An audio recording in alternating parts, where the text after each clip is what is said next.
commencé à suivre tous les événements tout en les vivant, tout en participant. Tous nos journalistes étaient sur Maïdan régulièrement, pas seulement comme journalistes qui faisaient les reportages et les interviews, mais aussi comme les citoyens. En fait, c'est aussi notre Maïdan en quelque sorte. Celui-là, c'était la première réaction, donc vous voyez, c'est le 29 novembre. C'est la réaction à non-signature de l'accord avec l'Union européenne.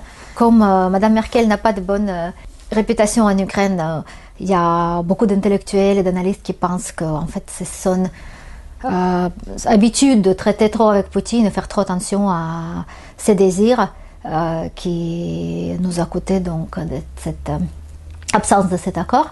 Et voilà, donc la couverture montre Taureau, qui représente la Russie en fait, avec Merkel dessus, qui enlève l'Europe. Donc l'Europe enlève quoi en fait. Donc après les contestations ont commencé, donc c'est les citoyens qui s'est mis à venir et s'installer sur la place centrale Maïdan. C'est déjà en décembre, premier mois de contestation, voilà, vous voyez les photos de centaines de milliers de gens qui venaient manifester. On faisait les petites photos, les petits portraits comme ça de gens qui ont choisi de passer une semaine, 2 semaines, 3 semaines dans la froid en cherchant le meilleur avenir pour leur pays. Donc là, il y avait un numéro qui était consacré entièrement quand on face, en fait, Donbass, région d'où vient notre ex-président et d'où viennent les gens qui ont choisi ce président.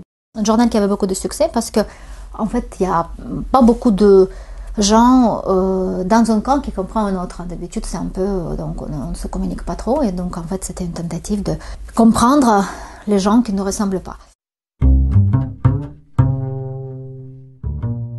La couverture fait allusion à la tableau de Delacroix. Il y a donc les barricades qui ont été construites à Kiev la veille de Nouvel An. Et donc, il y a aussi les barricades, ça s'appelle barricade de l'Est de l'Europe en fait. Donc l'Ukraine c'est la barricade Est de l'Europe pour dire que nous sommes européennes, qu'on se bat pour les valeurs qui sont européennes, la dignité, la liberté. Vous le reconnaissez peut-être, c'est le président russe qu'on voit ainsi, en commandos. En fait c'est pour dire que tout ce qui se passe en Ukraine actuellement c'est essentiellement inspiré par la Russie. Parce que c'est bien la Russie qui a empêché à l'Ukraine de signer l'accord avec l'Union européenne et qui a lancé les contestations. Presque printemps. En fait, c'était la veille des derniers jours de l'hiver. Et la couverture est noire parce que elle est sortie le jour après qu'il y a 80 personnes qui ont été tuées dans les rues de Kiev par les snipers. Donc, ça dure depuis 3 mois. On n'a plus de week-end, on ne travaille pas. Personne ne prend les vacances, donc on travaille samedi, on travaille dimanche, on travaille la nuit, on travaille le jour.